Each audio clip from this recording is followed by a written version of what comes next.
This is Ed, and welcome back to Global TV Talk Show. Our very special guest today is in Mexico City. Welcome, Adriana Fuentes Diaz. Thank you, Ed. Nice to see you again and to talk about different subjects in this month. I mean, we will continue to Strong Women Overcoming Life Challenges subject, but yeah, happy to be here again. So this is a picture that I took here in San Diego Harbor on Shelter Island, and you see the sailboats in the background there. But this is a real picture. I did not doctor it up, and it's a pathway along the yacht club, Kona Kai Yacht Club in I San like it. and is just a beautiful pathway. So I thought it might be helpful to have this visual for this particular topic. Why don't you reintroduce the extent of this topic and why this one is special for you? Yeah, it's we'll talk about challenging relationship between the parents and kids, and definitely, parent and kids relationship can be deeply, I think, rewarding, but at the same time emotionally complex. And of course, challenges often arise to different generation gaps, different expectations, of course, communication that is so important between parents and kids. But yeah, it is like I just mentioned, it's very interesting and nice and lovely, but very challenging at the same time. And I selected this picture as a background because we want the show to uh, envelop people and find a pathway as a result of the conversation and the topic, find a pathway toward a solution of a problem. So tell us more about your take on this topic. I think doing, reading, writing, and doing some research, definitely, I can say that there are five things, or the most important things to consider at this stage in our life. There are five things. That is communication. Definitely, it's one of the most important. Empathy, boundaries, expectation versus reality. That is, kind of hard, but yeah, it is important also. And growth mindset. I mean, if you want, we can just go quickly to each of them. But I think these five things that parents and kids, or we should consider to have a good relation between us. Yes, let's do that. I mean, communication, as I just mentioned, the first one should be, open, honest, respectful, and especially listen without judgment, and this is so important to both sides. I mean, for kids, not just, it's easy to just judge parents about we are guilty for many things, or, vice versa. So this is so important. Why communication we really have to put in practice every day with single things. Empathy, both sides need to seeing things from the other perspective. It is, sometimes parents, we should see exactly things from their perspective, and they have to kind of or they should try to do the same with us. Boundaries, healthy boundaries promote mutual respect and prevent problems. Expectation versus reality. Unrealistic expectation often, just go to have some conflict. And accepting each other limitations, definitely it is also important to consider. And the last one, growth mindset. Relationship, evolve. What work in childhood may not work in adolescence, for example, or adulthood. So be flexible, also have flexibility, I think, is crucial. And the last thing for me, especially as a parent, I think respect is non-negotiable in all ways. I mean, uh, yeah, definitely respect at home, and with the relationship with between parents and kids, it is not to be negotiable. And go a little bit deeper about that statement.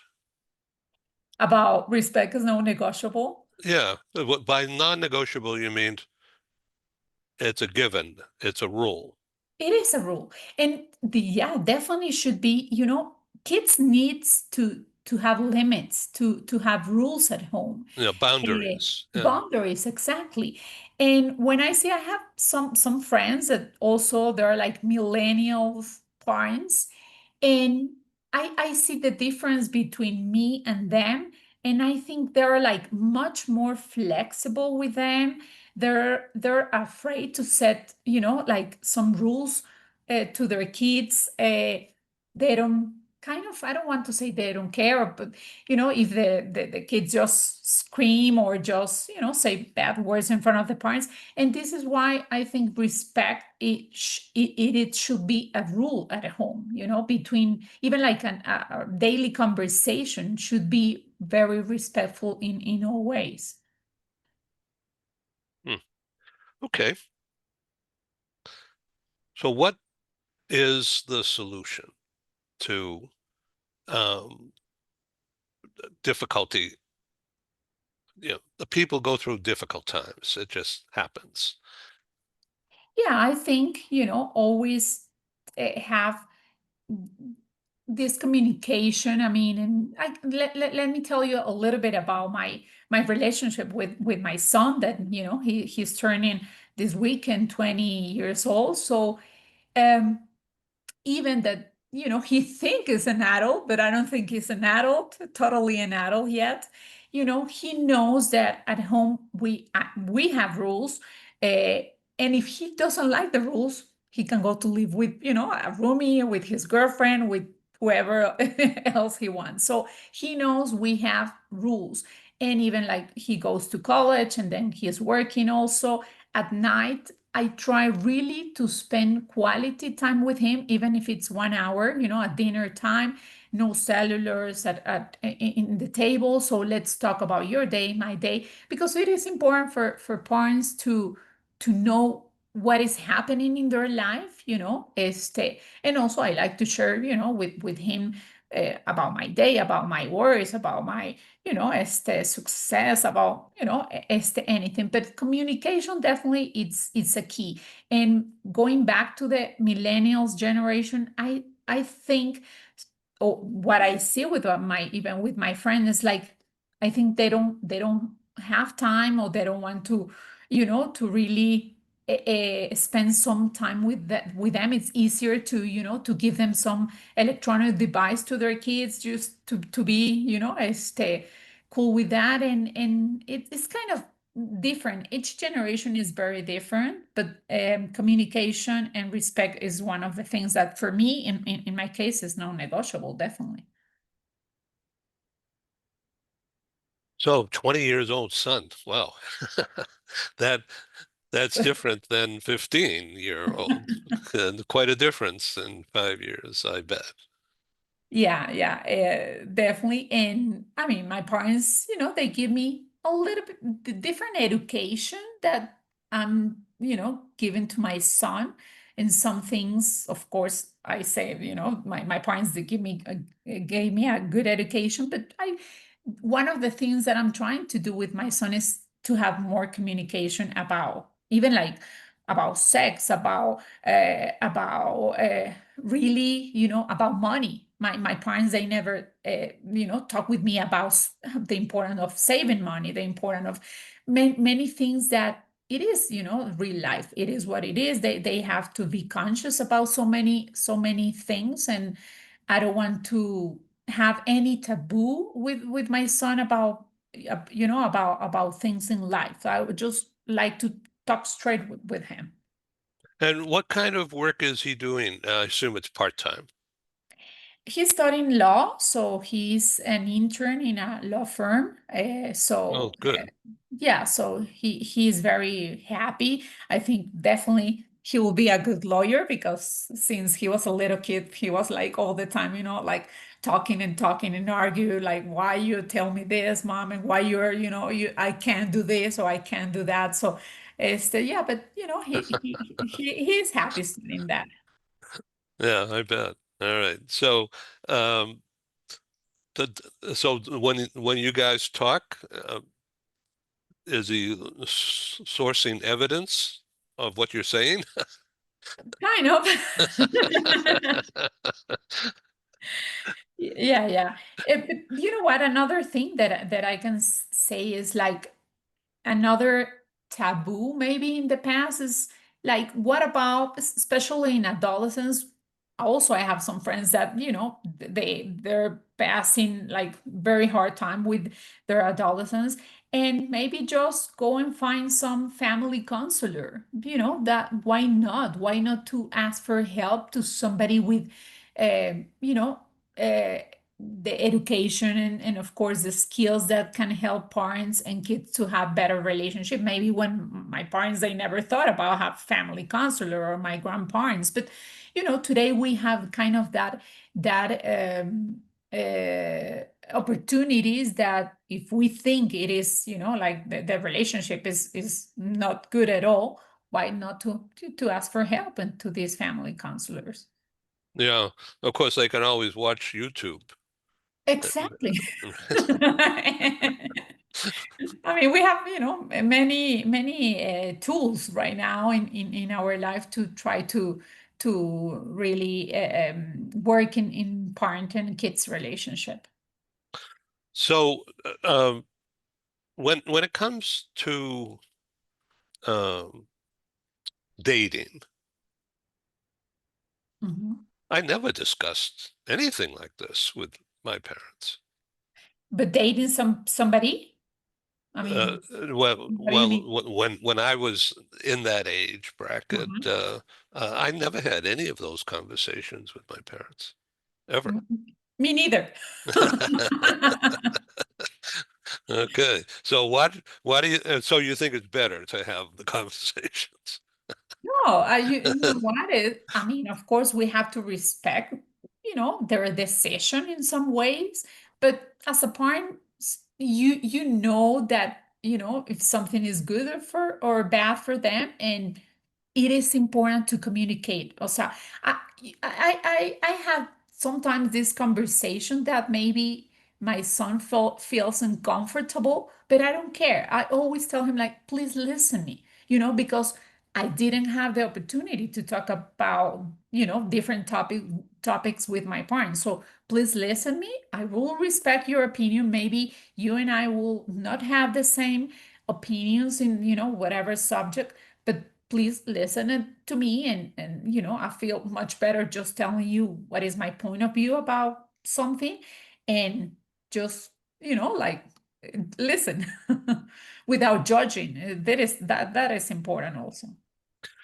So, how do you think he views you as an author of 4 books about strong women? Yeah. No, no, no. I mean, that's a mountain to climb here. No, like I'm happy because so I know he's very proud of me. But I remember writing the fourth book, A Strong Woman Speak About Sex. It's one of the chapters is sex and education. And on that time he was 18. So I knew the school, have some these subjects about sexuality, but as a single mom, I have this father and mother role. So I decided that that was the perfect timing for writing that book for me to talk with him about sex. And so when I finished to write this chapter with a sexologist here in Mexico as a co-author, I told my son that, I print the whole chapter, and I told my son, read this chapter about sex and education, and you and I will have a conversation. And of course, it was my, oh, mom, I don't think we need to have that conversation. Yes, yes, yes, we have to have this conversation. So, like now, yeah, he's, happy that we have very open communication. So, in this relationship thing, he he's the lawyer and you're the judge. I didn't see it that way, but I mean, from his point of view, I'm just putting myself in that role. Is that, I'm gonna start stuttering or something. you know what is funny because like the other day he came with as our night conversation, he told me like, "Mom, I need to ask you a permission." And just with that phrase, I like it that, he knows that even he's 20, he is still asking me for permission. And he's not just, like do whatever he's want with his life. And I was okay, so what permission do you need? And he told me like, I want to go to Africa next spring break to have, to be a volunteer in some I think elephant sanctuary or something like that, but by myself to go to Africa. And I was like, and you know what? I didn't, o sea, for in some moment I thought like, wow, what a great adventure, definitely for his age. But I didn't have exactly the answer in that moment because for me, my brain started thinking about, oh my God, he will go alone with who, which company or with. And I told him like, let me think about it, let me think about it, and then we'll talk in the next few days again about that. So um, my point is like I think parents, we should not be afraid to have, to put limits with our kids, to really have this open communication, to set some rules between our relations. And this is why I'm a little bit worried about the new generation of parents, because they're like so kind of open. And definitely I don't think it, since my very point of view, I don't think that's good. Kids need rules, and they also need limits. Oh, it's fascinating conversation. So we have about 5 or 6 minutes remaining in this brief, um, but really interesting conversation. Um, I wish I had a mom like you at that age, Oh, thank you. but That's I a very didn't. lovely comment. But I didn't. It was I don't know. At that age, I couldn't wait to get out and get away. So I, you're fortunate to have that relationship. Uh, or if he goes to Africa, will he come back? I hope so. He needs to be a lawyer in Mexico. We need many lawyers, so I hope so he come back. This has really been a nice conversation. Thank you very much for being on our show again. And would you like to sum up? Yeah, definitely this topic we can talk for hours. Maybe we can set some other time to keep talking about this topic, and also give some nice mm, advices to to whoever will see the show, because it is important, it is very challenging. And the thing is like, some people that close friends, they ask me like, Adriana, you read a lot, so there's some book that you can is to tell me that if I read it, I will be a better parent, a better mom or dad. And definitely there's no book that it's like that you can read and be a good parent. It's just day by day, like uh, trying to be the best, trying to be very close to them, to have a lot of communication, to talk about many things that maybe they're uncomfortable for both of you. But there's many things. There's no book or to learn how to be a good parent, but life is is just part of the understanding, and to them yeah, to how to be a good parent. It's just part of the life. Strong advice. So what's the website people can find you at? www.adrianafuentesdiaz.com. So in there, or in social media, Instagram, El Mundo de Adriana Fuentes Diaz, they can see all the tips that I give to parents, and all the subject that I talk about, women, adolescents and kids, and many other things. So thank you, Ed, for this opportunity and this Okay. lovely subject between you and I. Yeah, it's a pathway towards understanding and what? Trust, building building trust. Psychologically safe environment in your home for your son to actually have a conversation like this. Yeah, exactly. So thank you. Have a great day and see you the next time. Thank you. You made my day. Thank you. Thank you. Bye bye. Ciao.